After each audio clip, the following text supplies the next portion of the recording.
মসজিদ ও অন্যান্য ধর্মীয় প্রতিষ্ঠানের কমিটি গঠনে ইমাম, খতিব ও আলেম ওলামাদের পরামর্শ নেওয়ার আহ্বান জানিয়েছেন জামাত ইসলামের আমির ডাক্তার শফিকুর রহমান। ইমাম, খতিবদের সব নৈতিক দাবির প্রতি সমর্থনও পুনর্ব্যক্ত করেছেন তিনি। দেশে কোরআনের সমাজ কায়েম না হলে শান্তি ফিরবে না বলেও মন্তব্য তার। আর ইসলামী মূল্যবোধ ধারণ করেই দেশে রাজনীতি করতে হবে বলে মন্তব্য করেছেন এনসিপির আহ্বায়ক নাহিদ ইসলাম। রাজধানীর শেরেবাংলা নগরী চীনমৈত্রী সম্মেলন কেন্দ্রে অনুষ্ঠিত সম্মিলিত ইমাম খতিব জাতীয় সম্মেলনে তিনি এসব কথা বলেন।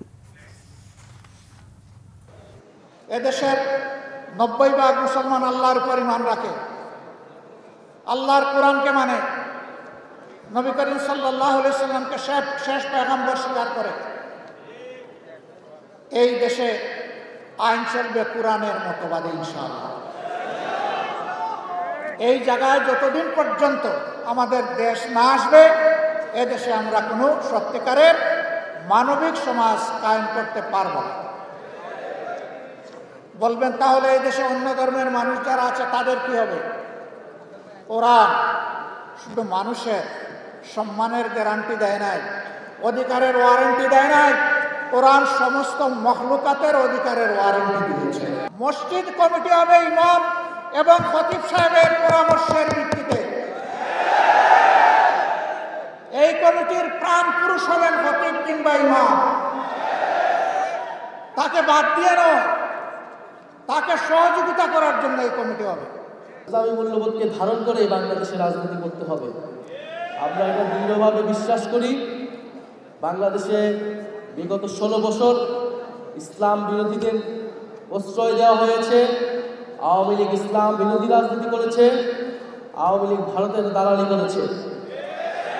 আমরা এবার কারো দালালি নয়, নিজেদের স্বাধীনতা সার্বভৌমত্ব রক্ষায় নিজেদের পায়ে বাংলাদেশ গড়ে তুলব এবং সেই বাংলাদেশ হবে ইনসাফের বাংলাদেশ। এই দেশের ভিতরে বুলন্দ আওয়াজ থাকবে উলামায়ে কেরামদের, ইমামদের, খতিবদের।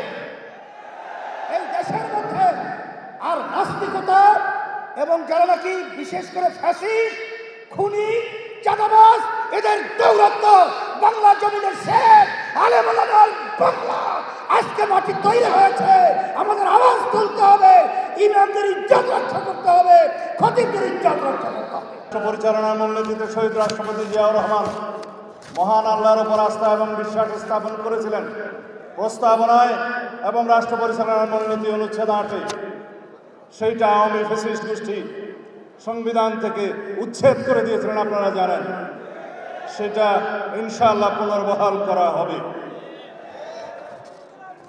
আপনারা এখানে বলেছেন রাষ্ট্রের জনকল্যাণ এবং সেবামূলক কার্যক্রম ইমাম খতিবদের অংশগ্রহণ। সেটা তো আপনাদের ইমানি দায়িত্ব। কেউ আপনাকে সেই দায়িত্ব বর্তানোর জন্য বসে থাকবে না। আপনাদের ইমানি দায়িত্ব, আপনারা সেটা পালন করবেন। অবশ্যই রাষ্ট্রীয় পর্যায়ে, ইউনিয়ন থেকে সর্বোচ্চ পর্যায়ে কিভাবে সেটা নীতিমালার মধ্যে নিয়ে আসা যায় সেটা আমরা পরিচালনা করবো ইনশাআল্লাহ সবার সাথে আলোচনা।